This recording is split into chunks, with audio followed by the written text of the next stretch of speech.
they continue their march to the border. You got some bad people in those groups. You got some tough people in those groups. This is not about compassion. This is about voters and what they believe is demographic destiny. We are. The wall is under construction. Shockwaves reverberating around the world after Saudi Arabia's let Indy die on its watch. A man from Virginia is accused of grabbing Laxalt campaign manager so hard it left bruises on her body. If there's some collateral damage, well, so be it. We can see that this is a mob, and that word is chosen for a reason. It's not a talking point. It's a fact. In it to win it. It's the second largest jackpot in U.S. history, $1 billion. Now folks across the nation are taking a chance on their luck. We weren't born to follow. Come on and get up off your... Welcome. Good morning. Thanks, guys. So great to see you. We've been seeing you on the 5 and so many other programs here on Fox, doing a wonderful job. It's great to welcome you to the couch. Really appreciate that. I'm so excited to be here. It's going to be a great show. We have so much in store for you guys. Is news as fun as sports, or is sports more fun than news? Probably depends on what topic within, but generally speaking... She does a lot of sports stuff, which makes her cooler to me than anything else. News is going to be fun today as Welcome. well. Yeah, so we're going to have a little bit of news, right? Yep. Yeah. Should we get to it? Yeah, let's do it. All right, she approves. Straight to a Fox News alert. Chaos breaking out of the Mexico-Guatemala border as migrants clash with police. The massive caravan fighting to make it to the United States. And our Border Patrol already arresting a record number of illegal immigrants, meanwhile, that are trying to pour into this country. Griff Jenkins is live in McAllen, Texas, the most heavily trafficked area along our southern border. Griff? Emily, Pete, and Ed, good morning. Yeah, all eyes are on what's happening on that Mexico-Guatemala border. You know, yesterday when they had essentially from officials saying a mob reaction of crashing through the gate, rushing that bridge into 500-plus Mexican police officers, the officials here are paying very close attention. Now, when Secretary of State Mike Pompeo was talking about the tactics being used, women and children as shields, it's because they're worried about that coming to this border here in McAllen, Texas, the heaviest, as you mentioned, trafficked area. And the reason why that caravan and others are charging our borders are because of what they perceive as loopholes in the laws here. Their ultimate destination is right where I'm standing. Yesterday, we spoke with the deputy chief here in this sector, Raul Ortiz, and he talked about the number of family units they're seeing and the overall problem. Here's what he had to say. We're definitely seeing a lot of family units. We've seen that increase over the last 3 or 4 months, and certainly this month at the highest numbers of family units that we've experienced in a while. On average, about 373 family units every day, and then we see about 75 unaccompanied children every day. And so we've seen, on average, 641 individuals in South Texas cross every single day. Now, you look at yesterday, we had a very dramatic morning talking to you, Ed, but that was only, the area I was in was only 5 of the 316 miles of the Rio Grande Valley sector. So that's just a tiny snapshot of the nearly 3,000 miles of U.S.-Mexico border from California to where I'm standing here in South Texas. And so when you look at that problem, 4,000 or 5,000 migrants charging that bridge down in the Mexico-Guatemala border, and think about what it would bring to the already overwhelming problem here, where they're up 300% in just family units alone since this time last year. You were talking about an issue that, excuse me, has to be addressed and addressed quickly. Nobody is watching the situation down in the Mexico-Guatemala border more closely than the officials here, because they're going to have a plan if it comes. We're going to go out again this morning and take you out there and show you just how bad the problem is. Well, Griff, you're forgiven if you're losing your voice a little bit, because I was here on the couch, as you mentioned, yesterday, and live on the air, you were doing some stellar reporting, as always, as we were watching unfold here on Fox and Friends, people being apprehended, illegal immigrants trying to cross the border there in McAllen, Texas. Real quick, do they feel like the Border Patrol agents there on the ground, that it's sort of a shot in the arm, that Mexico seems to be approaching this differently in terms of trying to crack down much sooner in the process before these illegals get to the U.S. border because of the pressure from President Trump? Well, exactly. That's correct. And, I would add that in talking to the officials off camera, they said, listen, we're going to be very cautiously optimistic, but encouraged by the fact that the Mexican federales are getting engaged and trying to head it off at the pass. But the reality is their border is just as porous as ours is. In fact, they have much less experience, if you will, in really cracking down in the way we do here because their borders are looser than ours. And so they're finally starting to address it. They're encouraged by that. But whether or not they're ultimately successful, well, that's another question. And one thing is for sure, Ed, what you saw down there yesterday and will continue to see down there today is headed definitely for where I'm standing right now. We'll get back to you quickly, Griff. We appreciate the reporting. This is Caravan 2.0. It's not 2.0 because there have been many, many caravans. But last year, it became very public because the president came out and said, this is not what we want happening at our border.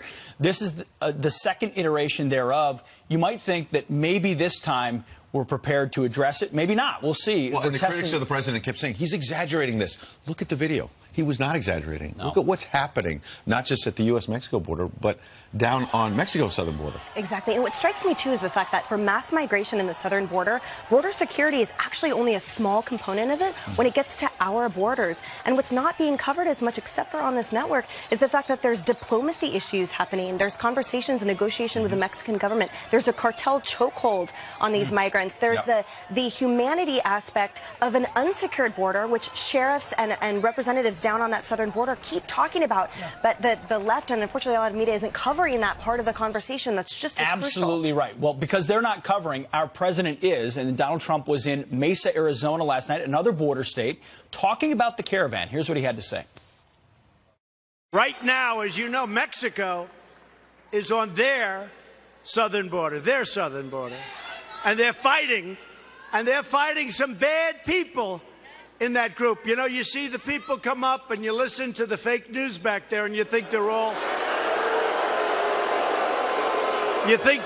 wonderful people, right? No, you think, I'm serious. You think they're all wonderful people. You got some bad people in those groups. You got some tough people in those groups. And I'll tell you what, this country doesn't want them. Until you have a wall and definitive policies, you're going to have this confusion. That's what it is, confusion. How do you handle it? And laws that are ambiguous. And so this back and forth continues. And Emily made a good point a moment ago about the diplomacy that's going on. If these migrants had made it across Mexico's southern border and then had made it to the U.S. border and we started processing them, what we understand from these diplomatic negotiations you mentioned, there's a new administration coming into Mexico, and they basically have agreed with the Trump administration that if they turn out to not really be refugees and they're folks who are up to no good and want to be illegal in this country and are not here as refugees, that they would be sent back to Mexico and Mexico would accept them. That is new policy. That is different from before, and it's because of the pressure from President Trump. And so you see him making the caravan and illegal immigration front and center in the midterms, and he's also talking about the economy and some of the violence we've seen on the left. Watch. The choice for every American could not be more clear than it is right now. Democrats produce mobs, Republicans produce jobs. So this November, when you're voting, vote for the jobs, not for the mobs. Democrats want to throw your borders wide open to deadly drugs and ruthless gangs. We don't want them. Democrats have become the party of crime. It will be the election of Kavanaugh, the caravan, law and order, tax cuts. Jobs, not mobs. Right. And what struck me about that, actually, the first time I heard that slogan, I thought he said that they reduce jobs and Republicans produce. And that's true, too, because of the regulation, right? Saudis claim he was really killed in a fist fight. What struck me about that is the fact that the GOP really is on message. He's absolutely on message here. And from what we're seeing, the Democrats on the left are scattered, and they're simply attacking what the GOP is standing firm on. Really is a central messaging going on, which he was on point there at that rally. He was sticking to that messaging the entire time. It's a good point. There's a coherent message coming out of the Republicans right now. And from the left, you're getting, we're not them. or we're angry about them, except jobs are booming, the economy is coming back. And it caught our eye. There's a new ad out from the Republican National Committee talking about, well, frankly, it's turned into violence against Republicans. Watch this ad. If there's some collateral damage for some others who do not share our view, well, so be it. A scary moment for Senator Susan Collins and her family as a suspicious letter believed to contain a lethal substance was delivered to her home in Bangor this week. Scary moments for Republican Adam Laxalt. A man from Virginia is accused of grabbing Laxalt's campaign manager so hard it left bruises on her body. The county's Republican Party headquarters in downtown Laramie is back open for business. This just after 3 weeks ago when someone apparently set fire to it. Colorado Republican Senator Cory Gardner's office says someone texted his wife a video of a beheading. If there's some collateral damage, so be it.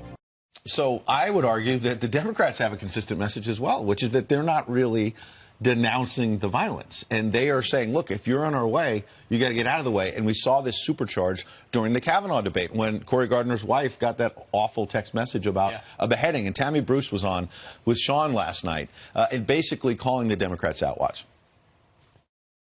They, on one hand, want to deny what they've created, like saying, don't believe your lying eyes, right? We see what this is. We're past the days of the 70s and 80s where we're relying on one network to tell us what's happening. We have other options. We have Fox News. We have the Internet. We have our own neighborhoods. We can see that this is a mob. And that word is chosen for a reason. It's not a talking point. It's a fact. And this is now what is separating the dynamic here. On one hand, they want to deny it. On the other hand, they want to excuse it and normalize it. You know, this whole idea of collateral damage is so indicative of the left. If you see the people as the collective, as a group, then a little collateral damage here and there, no problem. If you see people as individuals, then no one should be collateral damage. Is that the message from the left right now? Because they're looking at the polls and saying, wait, maybe this is tightening. Maybe it's not the blue wave that everyone in the mainstream media Maybe it's a red wall, Ed. Maybe it's not a red wave, but it's a red wall where they sort of fight to a draw in the House. And it's looking like the Republicans may pick up a couple of seats in the Senate. That's not the narrative Democrats want, obviously. No, and I think it's ironic as well that there's a selective compassion happening. So why is there an extreme empathy towards migrants coming across the border? There's an extreme believe women and Me Too, but not when it happens to be a female campaign manager getting attacked, or video of a beheading, or during the Kavanaugh hearings, when gender meant so much, and all of a sudden it doesn't. So there's kind of you have exposed a double standard. It's a great point. All right. And we've talked so much that we don't have any headlines for you. But next hour we might have some headlines. We are going to turn the to show. them. Great to have you here today. Thank you so much. Meanwhile, James Comey dipping his toes back into politics. The fired FBI chief donating to the Democratic opponent of our next guest. Well, Virginia Congresswoman Barbara Comstock, former colleague of Comey's, she's here to respond. She's got some thoughts. She'll be live next. And this is not a Halloween joke. Witches preparing to put a political hex on Brett Kavanaugh. What does that even mean? It didn't work when they tried it on Trump. Will it work on Kavanaugh? One of the witches coming up ahead. Trying everything.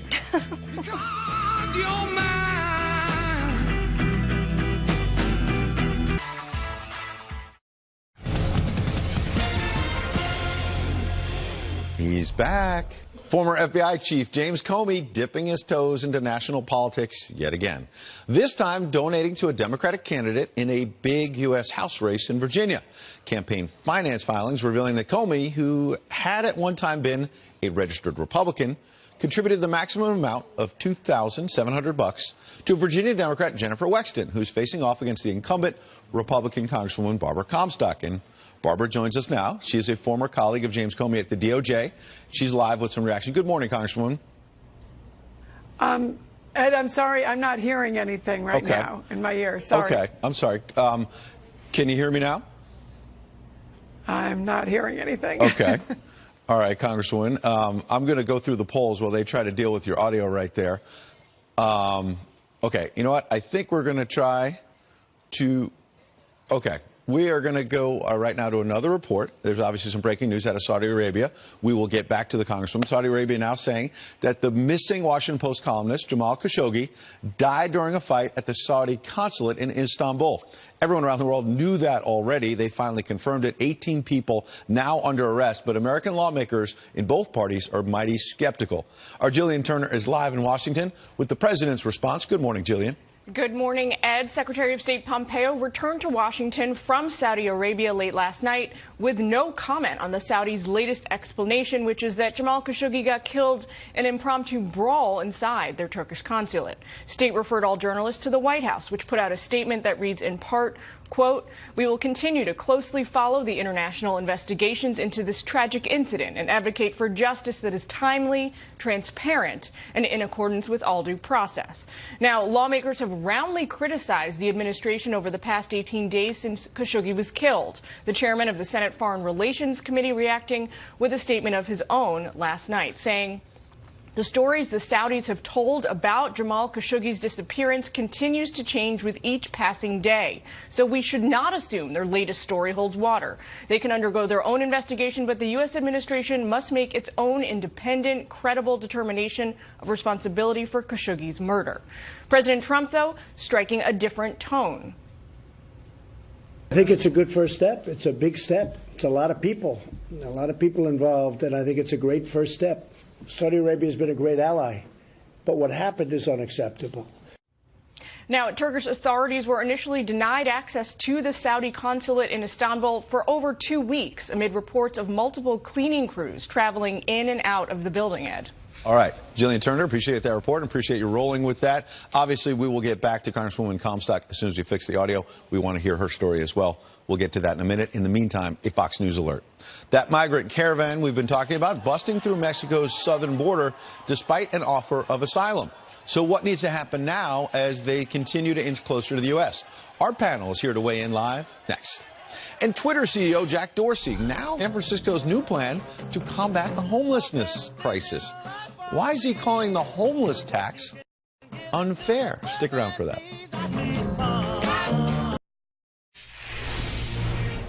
Good morning again. We're back with some headlines. A state trooper hospitalized in stable condition after being stabbed multiple times. A carjacking suspect attacking that officer in Massachusetts after leading police on a chase through 3 different states. That suspect shot and taken into custody. Watch. Shots fired. Shots fired. Subject coming at him with a knife. Do we have any injuries at the scene? Stabbed in the head. Unreal. The trooper stabbed in the head, shoulder, and arm. He's married with kids, but he is thankfully expected to survive. A Russian woman charged with trying to interfere with the upcoming midterms. Investigators say that Elena Kostianova oversaw a $10 million budget for a social media troll farm. She is not in custody and is unlikely to ever even appear in court. This comes as National Security Advisor John Bolton is now headed to Russia for a high-stakes meeting today to discuss election meddling, North Korea, and a nuclear arms treaty. And those are your headlines. Pete? Thanks, Ed. All right, well, a Fox News alert. Violent clashes erupting in Mexico's southern border yesterday as a caravan of U.S.-bound migrants attempted to cross from Guatemala. This coming just days after President Trump warned of severe consequences caravan before it hits the U.S. border. Our panel is here to discuss. President of the National Border Patrol Council, Brandon Judd, Democratic strategist Antoine Seawright, and Angel Mom, Agnes Giboney, whose son was killed by an illegal immigrant. Thank you all for joining us this morning. Brandon, I'm going to start with you. Give us the brass tacks of where we're at right now. We saw this last year. We're back again. This caravan headed north. What are the options here? How do you see this playing out? Well, the first thing that we have to look at is we have to look at the violence that this caravan, these are supposed asylum seekers, but when they don't get what they want, they create violence, they create havoc. And what that is going to do is know that this is what we face with illegal immigration. Illegal immigration is a key issue in most of the states where the midterms are taking place, such as Texas. And so when you look at this, we have to be prepared, but you have to look and say, what President Trump is doing is a good job. He broke up the first caravan, and now he's doing a good job of putting the requisite pressure on the Mexican government to ensure that we don't see the same thing that we saw the last time. Agnes, when you see these images, like our viewers are right now, of this caravan, you talk about immigration, but it's a whole other thing to talk about illegal immigration.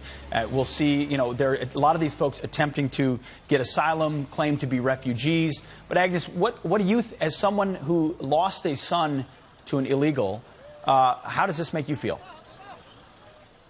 It makes me feel very angry. We need to shut our borders down. Don't let any of them in. We don't know who they are. They are not vetted. How many criminals are amongst them? We need to focus on the millions that are already here, costing taxpayers millions and millions of dollars a year in housing and education, medical, and everything else that they get. We need to focus on those illegals that are here in prison, draining our resources. Enough is enough. I think it's about time that Mexico, Honduras, and Guatemala take responsibility and step up to the plate and stop being so complicit. Antoine, she used the word complicit. How does the left respond to this? Because it looks lawless. We have borders and a country, yet it doesn't look like there's a process to be followed here. Antoine, what's your response to that? Well, Pete, I don't want to make this a left versus a right issue. Immigration reform. It is, though. It's not a left versus a right issue. Immigration is a bipartisan issue that should be addressed in a bipartisan way. Look, this is unfortunately a familiar chapter we will continue to read, called a broken immigration system in the United States of America. This is also an ideal time for the president, Democrats, and Republicans to come to the table to address this issue in a bipartisan way, because we're going to continue to see this happen. Now, I also want to note that most of these people who are trying to get into the United States, they're not all criminals, they're not all thugs. They're trying to get away because the conditions in their country are so terrible, and they come into the United States because they're seeking work and they want a better quality of life. And I think that also needs to keep in mind. But we have a system in place, and I think they need to do it the right way. Brandon, Antoine's talking about a broken system. Does that broken system not start with a wall? Well, the wall, again, when we put that up there, it allows us to vet these people properly. It allows us to give us the security that we want. When we look at the broken system, we can agree that it's a broken system, but when we have violence, when you have people that aren't following the laws of Mexico, why would they come to the United States and follow all our laws? I'm not saying they won't. All I'm telling you is we're going to continue to see this problem if Democrats and Republicans in this country do not do what 70% of the American people want, and that's comprehensive immigration reform. We've had tremendous opportunities to do that, but we've seen a failure of leadership on this issue. Agnes, you hear the word, comprehensive immigration reform. Sounds code to me like let's let a lot of people get their citizenship and no wall. Saying, Pete. Well, that's what D.C. has talked about. Well, that's not what Antoine's saying. Fair enough. Agnes, what do you hear when you hear comprehensive immigration reform? First of all, we do have immigration laws. They need to be enforced. President Trump has tried for over a year and a half trying to bring the two parties together, and the Democrats are refusing to work with President Trump on this issue. They want President Trump to fail at whatever cost, and this is not fair. It's not fair to put this burden on us citizens and to violate our rights. We come first. We don't owe these illegals and these disrespectful people trying to invade our country. We have a law, we have process that everybody needs to follow. And I'm sorry things are so bad in their country. Why don't they make their country better instead of coming to our country and turning our country into the problem that their country is, that they're running from? Enough is enough. Well, President Trump is doing everything. Agnes, we're going to leave it right there. There are also plenty of places in Mexico to seek asylum as well, ultimately, if you're fleeing your own country. Agnes, Brandon, and Antoine, thank you very much for your time this morning. Appreciate it. All right, well, fired FBI Director James Comey donating to the Democratic opponent of our next guest. We're going to get it right this time. Virginia Congresswoman Barbara Comstock is a former colleague of Comey's. She's back straight ahead. Plus, did you know that Emily loves muscle cars? I didn't, now I do. We're getting to know her and her big dream in life. It may surprise you. Stick around.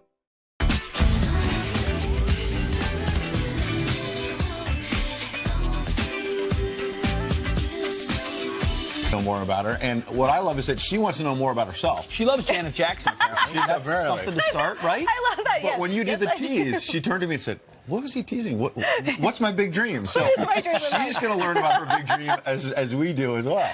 Welcome. So you've got a really interesting background, which some people may not know. You were an NFL cheerleader as well. Yeah, right? I cheered in the NFL after What team? Oakland Raiders. Ooh, Let's make that clear right now. They're known as like outlaws. Yeah. The Raiders. They're tough. They are tough. I mean, it was so fun to cheer for, to be honest. And it was after I graduated law school, so I was an attorney at the same time. And I used to joke that being a cheerleader took up more time than being a practicing attorney, which it did, and it was a ton more fun. It doesn't pay well, so I'm told, right? But it's an amazing experience. Yeah, and exactly. Like I always felt like, how can you qualify or quantify payment when to me it was a priceless experience? Also, you were in ROTC, which is awesome, and dreamed of being a fighter pilot, and then got an opportunity to go out on the USO tour. Exactly, and that was something that was so striking to me. So I did Air Force ROTC, and I was too small to be a fighter pilot. And my dream was to be a fighter pilot and an astronaut and a test pilot for NASA. And I was too small, so I left, and then in Baghdad on the tarmac, my C-130 pilot was a female who was shorter than I was. And I was standing there in my Raiderette uniform, and she was in a flight suit. Yeah, well, it was just a sliding doors moment, and it was obviously after I left, the rules were relaxed, and so smaller people could join, but it was a huge sliding What's doors it like to... so I've been on the other side of a USO tour where folks... What's it like to be on stage with the troops in Iraq? Such an honor, just such an honor. And I felt like every moment that I was there, that I was a steward for representing everyone at home and bringing that support, bringing that love, and just supporting the troops. Like I felt absolutely humbled and honored to be there. And I had a blast with the troops, to be honest. You were in Kuwait and then Baghdad, and then in smaller FOBs, they're called forward operating I was going to say, I was trying to guess which one was you. I was going to say the middle, but I guess you used to be No, blonde? I was blonde. Yeah, exactly. I'm the one on the right far right of the screen. Yeah. Far right, the That is platinum not blonde. a authorized Army T-shirt. But you didn't cut yours like not that? regulation. All right? Exactly. Very cool. So you guys just were there to raise morale. Yeah, it was amazing, and we traveled everywhere by Black Hawk, which was really fantastic. We spent a night in Sadr City. I mean, I really felt that we had an incredibly entrenched experience, and everyone I met there was just really amazing. It's great that you gave back then and do now, but I got to ask you, you like muscle cars? Yes. What's that about? I do. Okay, so I've had a 72 Mach 1 for 11 years. I don't even know what that is. I got to be honest. Is that it right there? Yeah, there she is, my mechanical spirit animal. There she is. So I found that guitar pick on this street, which is so funny. It's like a little skull, so I put it in the steering wheel. Cool. But I love this car, and I'm in the middle of swapping out. So it's a 351 Cleveland engine originally. That's me scraping the gear, the 46-year-old grease from the inside. I'm cleaning the engine bay here this week because I'm putting in a new engine. But let me make something clear, you guys. It's not as if I can do it myself. I call myself the intern at the shop. I clean things out. I scrape grease. I learn. I'm not the one that's putting in. Well, Ed and I are like, we know about this much about cars. Yeah. Excuse me, I think I'm going to go home and get my man card.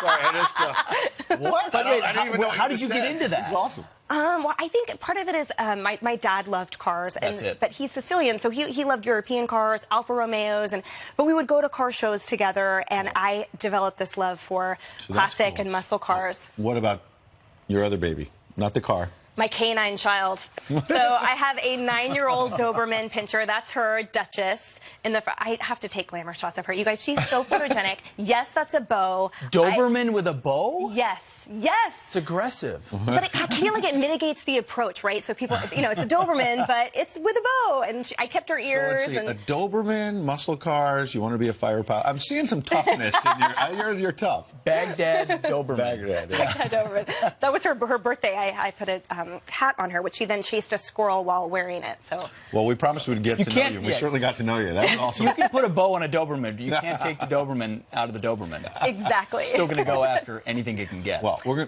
going to put you to work now. All right. Yes, I'm going to earn my keep. Really?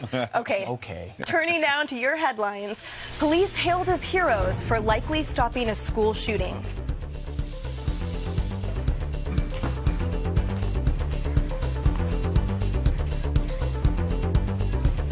Investigators say they caught Dylan Gerald backing out of his Kentucky driveway with more than 200 rounds of ammunition, a gun, bulletproof vest, and detailed plan of attack. In May, the FBI questioned Jarrell about making threats to a school in Tennessee. Twitter CEO Jack Dorsey, which is not that, is complaining about unfairness. He's upset over a proposed measure to increase corporate taxes in San Francisco to fund programs meant to combat the city's homeless crisis. Now, in a series of tweets, Dorsey says his company, Square, could potentially face more than $20 million in taxes in 2019. He claims it's an unfair rate compared to other companies. I thought your dog wanted to raise taxes. Tonight, witches in New York will cast a spell on Supreme Court Justice Brett Kavanaugh. They're upset about his confirmation to the highest court in the land following sexual assault allegations against him. Jesse Waters talked to one of those witches about the hex. There will be effigies, photos, graveyard dirt, coffin nails, open flames, the whole bit. The full interview airs tonight at 8 Eastern on Waters World. And those are your headlines. Okay, so Jesse interviewed a witch because, obviously, Jesse. Yes. I can't wait. Amazing. Don't miss that tonight, 8 o'clock Eastern. All right. We mentioned earlier, former FBI Chief James Comey now donating to a Democratic candidate in a big Virginia House battle. He gave the max of $2,700 to Virginia Democrat Jennifer Wexton. You see her there on the left. She's facing off against the incumbent, Congresswoman Barbara Comstock there on the right, who's behind right now. Barbara Comstock joins us, a former colleague of James Comey at the DOJ. I apologize for the audio issue earlier. Welcome, Congresswoman. Good morning. Good to be with you. So let's start with James Comey. What happened to him? I mean, you served with him in a Republican administration at the Justice Department, and now he's out there giving to Democratic candidates. What's going on here? Well, I know that got the headlines this week, and he lives in Virginia, so I guess he decided to get political. But the bigger thing that did not get the headline is over the past 48 hours, the Democrats have now sunk over $3.5 million into this race, and those poll numbers you showed are not accurate because I know that, we've been in the field. We are narrowly ahead. I have always overperformed our polls, overperformed in these races, and we are out fighting hard. I mean, Bloomberg has brought in half of this money, almost $2 million that he's putting in this race. So you have a billionaire who's helping my opponent to raise taxes on the middle class. She wants to get rid of the child tax credit of $2,000, 40% increase on business taxes, and we're out there talking to people every day. So we wanted to talk about Comey, but there's a bigger issue here with the race itself, and I think you're getting at something else, which is this blue wave that we've heard so much about in your race, whether it's 6 points, we'll see, whether it's 6 points down, whether you're 2 points up. This is a close race, and the Democrats believed that they had this one in the bag and they were going to take you out. And instead, it tells me if they're spending $3 million or more in the final hours, they're a little nervous that they're not necessarily going to beat you, and maybe some of these races are going to stay red. Sure. Well, let me tell you, 2 years ago right now, of course, everybody thought it was going to be Hillary Clinton and Tim Kaine, and they were saying that I was going to lose by 5 points. I won by 6. And that's because we've focused on the priorities of the district, which is having lower taxes, which we have passed. That's why I've been endorsed by the businesses. I've also protected my federal employees and gotten them pay raises. I've been endorsed by the police, who my opponent wouldn't even meet with because I have passed public safety legislation. So we're out talking to the voters on the bread and butter issues, and I think you're seeing this around the country where they don't want this resistance, they want results. In terms of resistance, though, a lot of those federal employees you mentioned, I live near your district, not in it, and basically they're all lefties. They're government employees who don't like the president. 15 seconds. How do you navigate the fact that the Republican president is not popular in your district? Well, actually, listen, the federal employees I've worked with for decades, and you have national security folks, FBI, the CIA is in my district. We have a lot of support there. I have been supported by the Federal Employees PAC because I fight for my federal employees. So, we focus on the priorities of the district. That's why they're coming in to try and. But we appreciate it. Barbara Comstock for Congress.com. All right, we knew this was going to be a bellwether, and it was going to be close. It might be closer than anybody thought. Congresswoman, thanks for coming in. Meanwhile, polls may be showing Democrats with the lead heading into the midterms, but remember, pollsters got it all wrong in 2016. Our next guest weighs in on the polls. Can we believe him? That's coming up. Has been offering savings for For 75 years. That's longer than the buffalo wing's been around. Dozen wings. Memorabilia. We showed off items from inside the store, including one with an offensive message on it. It is not a message we endorse, and we certainly apologize for that error. Emily, Pete. Thanks, Ed. Midterm elections now just 17 days away, and the polls showing Democrats with a steady lead over Republicans. But remember, when they pointed to Hillary Clinton winning the White House in 2016, look at that poll. Polling has been wrong before, so should we really trust these numbers heading into the midterms? Let's ask Republican pollster Ed Goes. Ed, I think that's the big question of 2018. Is this a repeat of 2016, or are the polls accurate this time? Well, first of all, the polls actually were accurate then. If you had the 2-point advantage you were showing there for Hillary Clinton, she won the national data by the national campaign, the popular vote, by 2%. The reason why they were talking about the popular vote being off, or the vote being off, was because the last state poll that was conducted was a week out from the campaign. And what we were saying, we were in the field in North Carolina and Ohio and Florida and Pennsylvania. In all those states, the surge that Trump had was in that last week, long after the polls were out of the field. I think in the off-year election, it becomes a little bit more difficult. And I see so many of the polls not focusing on the right thing, which is what is the intensity of the vote? In 2006, we had a 8-point deficit in terms of intensity. In 2010, we had a 10-point advantage. 2014, we had an 11-point advantage. It's the intensity of that vote that makes a difference in the off year. This year, we're looking at an intensity disadvantage that's only about 4 points, less than any of those other 3 elections, and no one's focusing on that. And Ed, how do you reconcile the local versus the national polling, and how important is that for this midterm election, which some argue is what failed in the presidential election? Well, that's exactly what failed in the presidential election. Here you have to look district by district by district. And the generic ballot is a good example. I mean, the generic ballot that they keep putting up there and talking about, they're talking about the national generic ballot. That can differ from district to district, first of all. Second, there's about 60 to 70 congressional districts in the country that are minority districts that have an 80-point advantage for Democrats in terms of the vote, and that's being factored in there. You almost have to take them out and look district by district by district.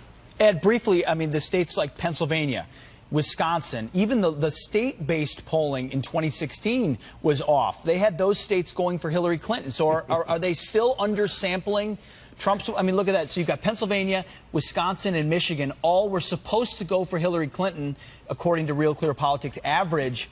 Are they using the same sample this year as they did in 2016? In all of those states, quite frankly, on what was in Real Clear Politics, the last survey ended in the field the Tuesday before the Tuesday election, a week out. We were in the field in Pennsylvania and saw Tuesday, Wednesday, Thursday before the election, Trump went from slightly behind to slightly ahead, and the modeling had it at basically even. He won the state by 50,000 votes. The polling wasn't off, except that they didn't stay in long enough to see any last-minute So movement. averages are good until you get down to the last minute when trends really matter and the averages are less important. Right. It's a good point. Ed, thank you very much for your time. We really appreciate it. Thank you. Good seeing you. Good stuff. All right, well, Democratic strategist, otherwise known as the socialist from the Bronx, says global warming is just like Nazi Germany. The bizarre reason she's making the comparison. Coming up next. I made no promises. I can't do golden rings, but I'll give you everything. So, Ed, you have an update on your favorite socialist, right? Yeah, you're not going to believe what she's saying now. Alexandria Ocasio-Cortez says the solution to global warming, get this, is fighting it as if it were Nazi Germany. Really, she said this. Watch. The last time we had a really major existential threat in this country was around World War II. And so we've been here before, and we have a blueprint of doing this before. There's Nazi Germany and the Axis who explicitly named the United States as an enemy. And what we did was that we chose to mobilize our entire economy and industrialize our entire economy